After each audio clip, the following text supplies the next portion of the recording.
Ngiyalibingelela sihlobo esithandekayo ngegama lenkosi. Sibonga inkosi esigcinileyo sibalelwa kwabaphilayo emhlabeni olezinhlupho ezichiyeneyo, emhlabeni oyimeko echiyeneyo. Sibonga ukugcinwa esandleni somusa. Ngalesi sikhathi siza kukhangela impilo yendoda etshintshe umhlaba. Kule ndoda eyodwa ephilileyo emhlabeni kusukisela ku-Adam kuze kufike namhlanje ekwanisileyo ukuba le ndosela enkulu emhlabeni. Le indoda ekuhambeni kwayo itshintshile amakhosi omhlaba, indlela acabanga ngayo, yakhangela izinto ezichiyeneyo. Le indoda esifisa ukukhuluma ngayo ngalesi sikhathi kunguKristu Jesu. uJohn 7:46 abesikhona, no man ever spoke like this man. Nxa amaJuda ekhangela elalele uJesu ekhuluma, bathi akula muntu osokwakhuluma njengale indoda. Lapha ekhuluma khona wayengacezi, kodwa ekhuluma kunjengoba kunjalo, ekhuluma kugcwele iqiniso lomusa. Ungubani ke lo uJesu? Ngoba ibizo elithi Jesu libizo abantu abaliphayo ikakhulu eMiddle East, libizwe liphiwa abantwana njengamabizo wonke. Namhlanje singaba labantwana bephiwa amabizo ezigabeni esiphila kizo. Lo Jesu laye waphiwa leli bizo esigabeni sokuphila kwakhe njengomuntu. Kodwa umbuzo khona ukuthi ungubani uJesu? Sifisa ukuthi iBhayibheli lisivezele lokhu uJesu ayikho khona. uJohn 5:39 uthi hlolani imibhalo ngoba yiyo elempilo engunaphakade njalo yiyo efakaza ngami. uJesu uthi nxa ekhuluma uthi hlolani imibhalo. Nxa lifuna ukungizwisisa ukuthi ngingubani, mfundani embhalweni. Hayi lingenzi okwezinganekwane kumbe ezokutshelwa izinto, kodwa hambani liyehlola umbhalo. uLuka 24:27 ibe isisithi yena, and beginning at Moses and all the prophets he expounded unto them in all the scriptures the things concerning him. iBhayibhili ithi lona nxa uJesu ehlangana lamadoda ase-Emmaus, ithi lona iBhayibhili waqala kuMoses lakubaprofeti, wasekubala echasisa umbhalo zonke izinto ezazikhuluma ngaye uJesu. Ukuze simzwisise lo uJesu kumele sihlole imbhalo. Kulempawu ezithile esizazikhangela mayelana ngalo uJesu, ngoba ibhuku le-Old Testament lebhuku le-New Testament nxa ulihlanganisa kumele kuvumelane ngalo uJesu esimuntu yinkosi lomsindisi.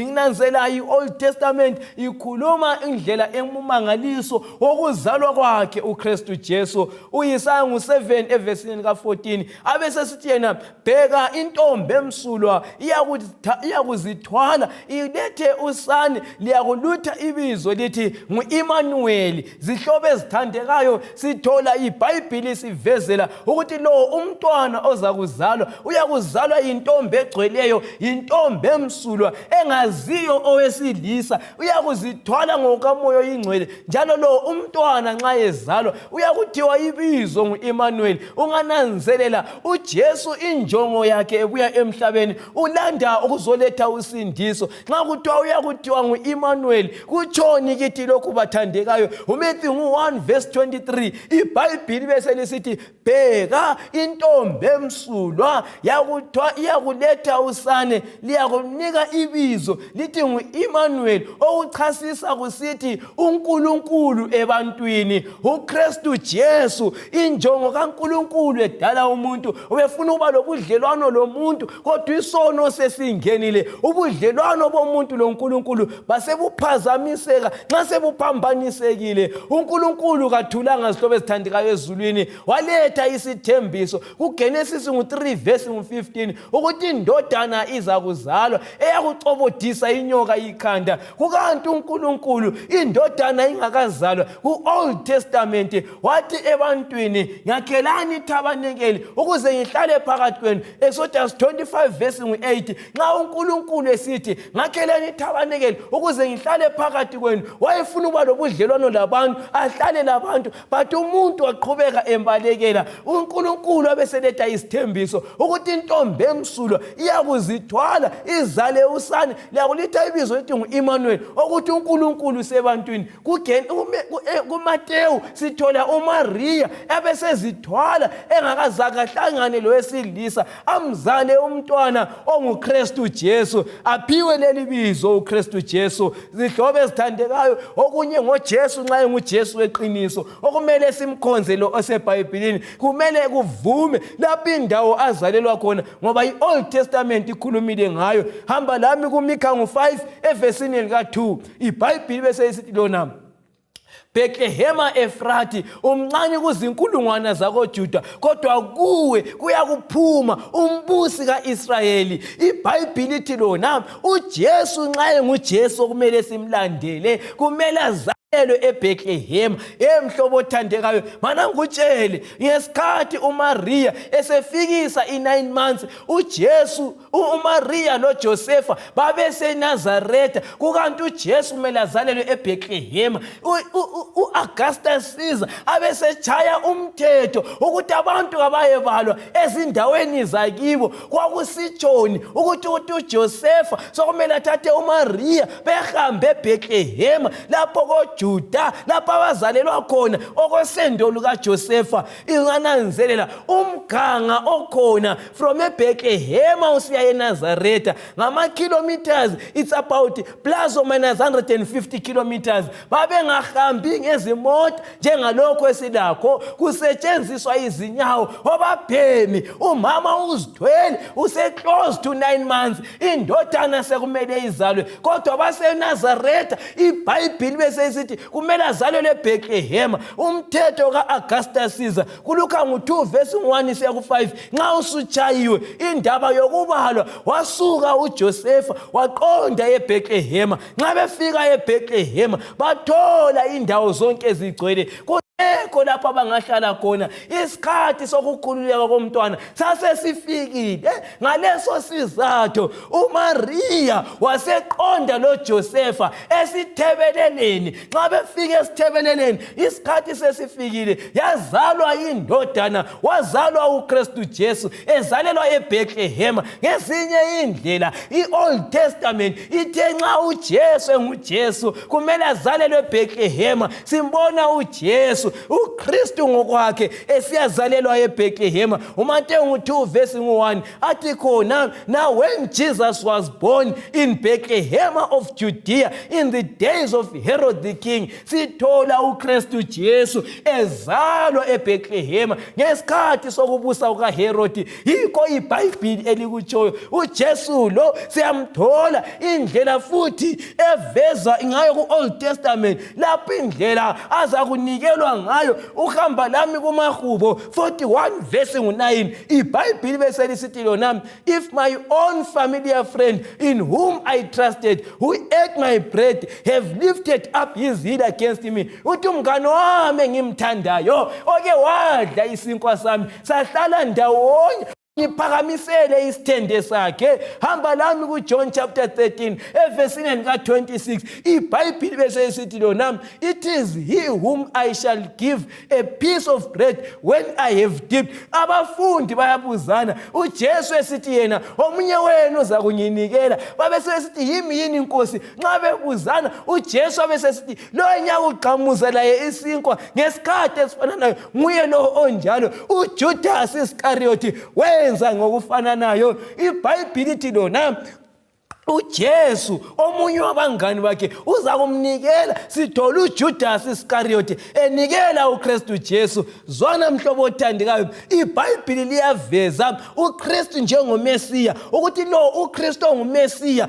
kumele njalo uyakuthengiswa. Le mali azathengiswa ngayo i-Old Testament yayibhala Zechariah 11 verse 12. iBhayibheli bese isilona, so they paid me 30 pieces of silver. Babalelana bebhadalwa inhlamvu ezingamachumi amathathu. Yikho iBhayibhili elikutshoyo. Hamba lami ku New Testament, Matthew 26 verse 14. iBhayibhili bisisithi khona, and one of the disciples, omunye wabafundi okubizwa kuthiwa nguJudas Iscariot, wahamba kumpristi omkhulu wasecela ukuthi engabanikela. Basebembalela inhlamvu zamasiliva alitshumi amathathu. Sithola iBhayibhili elikuphawulayo ukuthi uJesu nxa engumesiya kumele athengiswe nge-30 pieces of silver. Sithola amaJuda bemthengisa uJesu, ethengisa abaFarisi, ama-chief priest bebalela uJudas 30 pieces of silver. Sithola uJesu lo nxa enguJesu okutshiwo ukuthi ngumesiya kumele uthumo lwakhe luhambelane lalokho okukhulunywa ku-Old Testament. U-Isaiah ngu-61 verse 1 uthi umoya wenkosi ungigcobile, umoya wenkosi uphezu kwami, wangigcoba ukuba ngitshumayele ivangeli kulabo abakudangeleyo, kubayanga ngiduduze inhliziyo ezidabuleyo, ngikhulule ababotshiweyo, labasezintolongweni bezuze ukuphumula. Ibhuku lika-Isaiah libhalwa 70 years before kusiba le New Testament, 700 years kusiba le New Testament. Sithola kwahlala 700 years nxa sekubuya ku New Testament. Sithola uLuka abesebhala kuvesi ngu-18 lapho uJesu afike etempelini eqala ukufundisa, wathi the spirit of the Lord is upon me, umoya kaNkulunkulu uphezu kwami, ungigcobile ukuba ngitshumayele ivangeli kubayanga, ngilethe ukukhululwa kunhliziyo ezibotshiweyo. Sithola zihlobo ezithandekayo uJesu ekuhambeni kwakhe nxa ethola lwana wesifazana owayelengane efileyo, abesesika uJesu afake isandla athi ntombazana vuka, uyavuka kwabafileyo. Simthola uJesu ehlangana loBhathimeyu athi Bhathimeyu ufuna ngikwenzeleni? uBhathimeyu athi ngifuna ukubona. Wathi ukukholwa kwakho kukusindisile. uBhathimeyu amehlo evuleke. Sithola abatshwabheneyo betshwaphululwa nguJesu, iziphofu zibona, izigoga zihamba, abafileyo bevuka. uJesu wagcwalisa uthumo iBhayibhili ku-Old Testament elakhuluma ngaye. Ungananzelela i-Old Testament iyathinta njalo ukuthi baza kutshaya inkatho ngezigqoko zami. Hamba lami mhlobo othandekayo kumaHubo ngu-22 verse ngu-18, badabulelana ingubo yami, batshaya inkatho ngezigqoko zami. Hamba lami kuJohn 19 sibone uJesu ukuthi kwenzakalani esiphambanweni esesifa. Kuthiwa amasotsha athatha ingubo yakhe bayistepulelana kuziqa ezine. Ungafika kuvesi ku-23 khonapho usiya ku-24 nxa befika kusembatho sakhe ngenxa yokuthi sasingela mphetho senziwe ngelembu elilodwa, kuthiwa basebetshaya inkatho ukuthi ngubani ozasithatha. Bathandekayo, esikutholayo zihlobo ezithandekayo yikuthi Old Testament lokho ekuchasisa ngomesiya yikho kanye uJesu okwenzakalayo nxa ehamba kulo umhlaba. iBhayibhili libe selithinta njalo amazwi uJesu aza kwakhuluma esiphambanweni. Hamba lami kumaHubo 22 verse 1, my God, why have thou forsaken me? uJesu elenge esiphambanweni. Matthew 27 verse 46, wakhala uJesu, baba wami ungithiyelani nami? Ungananzelela ku-14th day of the first Jewish month ngomnyaka ka-1831 yikho lapho uJesu afa khona. Nxa uJesu esifa sithola iveli lethempeli lidabuka. Nxa lalidabuka iveli lethempeli laliqeda indaba yama-offerings yokuthi akusatshiswa iminikelo, akusadingi imbuzi, akusadingi imvu, akusadingi inkwilimba. Igazi eselisebenza ngelikaKristu Jesu kwaqeda inkonzo zemikhosi ngokufa kwakhe uKristu Jesu. No more sacrifices, akusadingakali ngesizathu sokuthi uMesiya oletha usindiso selichithekile elakhe igazi. Lo uJesu ofananayo athi ngihambile esihlalweni sobukhosi kumaHebheru 8, ngangena endaweni engcwele esezulwini engadalwanga ngezandla zabantu kodwa nguThixo ngokwakhe lakhe uthi Jesu ngingenile njengompriest omkhulu ayikhona legazi lezimvu kumbe lezinkomo kodwa ngegazi lami sithola izihlobo ezithandekayo lokhu Jesu akutshoyo akugcwaliseka ngazo zonke indlela lokhu iBhayibheli kutsho ku-Old Testament ngoJesu kugcwaliseka engumesaya izihlobo ezithandekayo ungubani uKristu Jesu uKristu Jesu inkosi yamakhosi ngumbusi wababusi uJesu ofana nayo Psalm 14 verse 14 lapho nxa ivangeli selijunyayelwe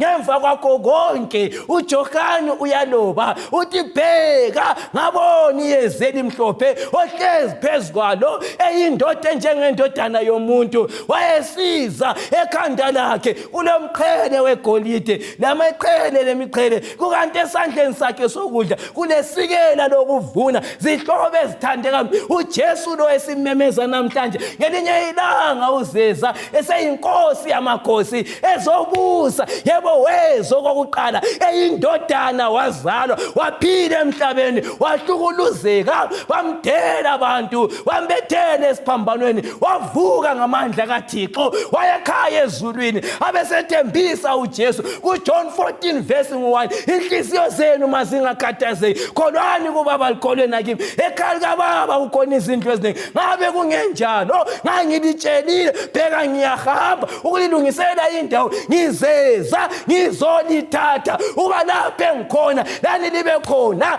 makabongwe uJehova ngalo uKristu Jesu oletha isithembiso sokuthi uzeza ezosithatha lapha khona lathi sibe khona uJohane abesesithi yena ngambona lo ozayo esiza hayi izihlobo ezithandekayo uJesu othandekayo uyeza masinyane kanti ungubani lo uJesu uyinkosi yamakhosi lo mbusi wababusi ufunani uJesu ukubusa ezimpilweni zethu hayi khamba lami ku-Isaiah 53 evesini ka5 iBhayibheli ithi lona walinyazwa ngenxa yezono zethu wahlukuluzwa ngenxa yokona kwethu ngamanxeba akhe thina siyasindiswa zihlobo ezithandekayo ngalo uJesu sizuza impilo thina ngalo uJesu sizuza usindiso maybe mana ngencediso omnye umuntu ubone ukuthi indaba yosindiso inkulu kanganani iqhakatheke kanganani lapho nxa uSathane sengenise isono emhlabeni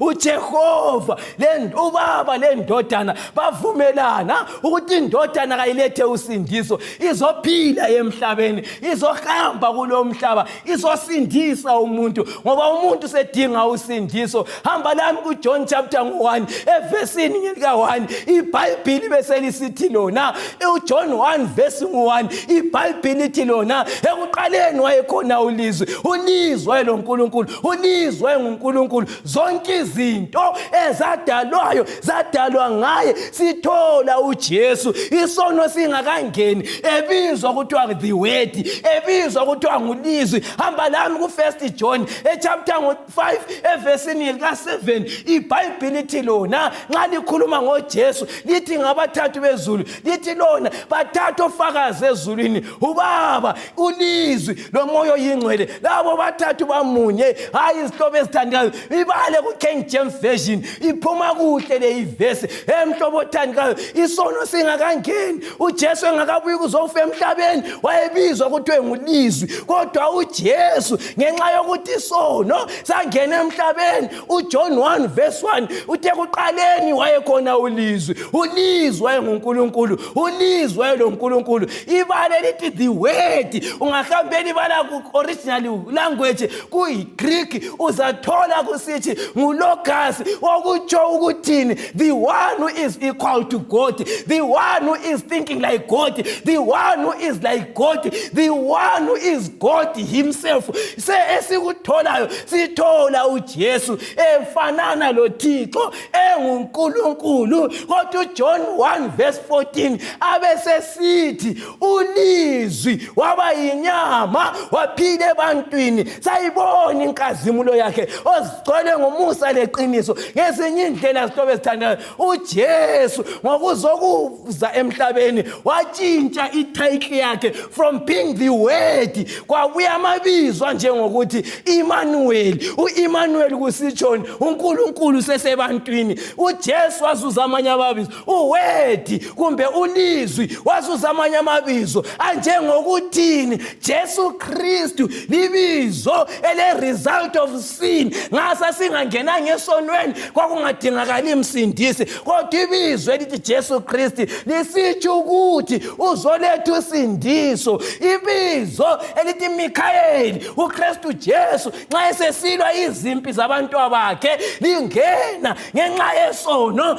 Ngasoze uJesu abizwe kuthiwa nguMikaeli, kodwa nguMikaeli namhlanje esilwela izimpi zethu loSathane. Namhlanje uyabizwa uSon of Man, indodana yomuntu, ngesizathu sesono. Zwana mhlobo othandekayo, inkazimulo enkulu kumbe okumangalisayo ngoThixo lapho uJesu enguwedi, engulizwi, isono sesingenile, wavuma ukukhipha ibhathi lobuNkulunkulu abesengena aphile labantu, waba ngomunye wabantu, wahamba ebantwini, watshintsha ithayiki. Yikho uJohane nxa ebhala ku1 John chapter 3 verse 1 abesesithi yena, behold what manner of love is this. Bheka luthando lunganani lolu, ukuba thina sesibizwa kuthiwe singabantwana bakaNkulunkulu. Kakukakhanye sizakuba yikhokhona, kodwa esikwaziyo nxa ebonakala siyakufanana laye. uJohn uthi kangizwisisi ukuthi ngifanana njani loThixo, ngoba lo uThixo kade emkhulu laphana, but uthando lwakhe yilo luyenzileyo. Wabuya uJesu wazophila emhlabeni, wafanana labantu. uJesu nayo ekuhambeni kwakhe emhlabeni kazangachiye olambileyo. uJesu ekuhambeni kwakhe kazangachiye odangeleyo. Lanamhlanje uJesu mhlobo othandekayo ulokhu efuna ukuzakhela empilweni yakho. Omnye umhlabeleli abesesiyona sizwile into enhle, uJesu umsindisi. Uyasindisa uJesu umsindisi. Yazisa izizwe zonke ngaphesheya kolwandle. Inkosi yasithuma ngoJesu umsindisi. Dumisani, dumisani, uJesu uyasindisa. Zixolelwe izoni ngoJesu umsindisi. Hlabelane eziqintini, sabelani nawe lwandle ngaleyo ndaba enhle kaJesu osindisayo. Hlaba umkhosi, memeza ngalo uJesu ukuthi uJesu uyasindisa. ngoJesu umsindisi, nangokufa nangempilo kaJesu umsindisi. Washo nasemnyameni nanxa ngilandela isihawu olinqoba ithuna ngoJesu umsindisi, owalinqobayo ithuna. Bathandekayo, ake ngike ngithinte lokhu. Lo uJesu esikhuluma ngaye uqalise inkolo yesiKristu njengabanye amadoda eqalisiye. Baqalisa amadoda athile, engawabala amadoda oMohammed, oBuddha, inkolo ngokutshiyana kwazo, kodwa kuzo zonke lezi inkolo ezikhona emhlabeni, la ku-African traditional religion, lapho esikholelwa kubokhokho bethu ukuba kuyahanjwa emalibeni ngesikhathi esithile kwenziwe imikhuba etshiyeneyo. Mana ngikukhumbuze mhlobo othandekayo, kuzo zonke indlela sithola kule ndoda eyodwa eyanqobayo ithuna, elethuna elivulekileyo, nguKristu Jesu umsindisi. Wonke amanye amangcwaba avalekile, akule livulekileyo. Ungahamba ezihlobeni zakho, uhambe kwabokhokho bakho, avalekile amangcwaba. Uhambe eMikha uyathola lelikaMohammed livalekile. Wonke amadoda ongawacabanga avalekile amangcwaba abo, kodwa lile lodwa eJerusalema elikaKristu Jesu elivulekileyo. Yilo lodwa le ndoda enqobileyo ukufa. kuJohn abesesithi yena, uJohn 14, uJesu uthi yena ngiyindlela leqiniso nokuphila, kungeze umuntu kuBaba ngaphandle kwami. Ngalo uJesu sizuza usindiso. Ngiyakunxusa mhlobo othandekayo, kulo uJesu osindisayo. Uyafuna ukusindisa, uyakufuna uJesu ukuzakhela empilweni yakho. Uyafuna uJesu, udelile umbuso wakhe, wadela ukuba nguNkulunkulu, efuna ukubusa impilo yakho. Ngeza ke uzinikele kuye, unikele impilo impilo yakho ukuthi Jesu uthatha impilo yami, konke kwami ngikuchiya kuwe. Jesu ngene empilweni yami kube ngophilayo, uthathe over. uJesu njalo uyafuyisa ukuzakhela kuwe lasemulini yakho. Inkosi kwenzele kahle mhlobo othandekayo, nxa uhamba lo Jesu, inkosi sibusise. Amen.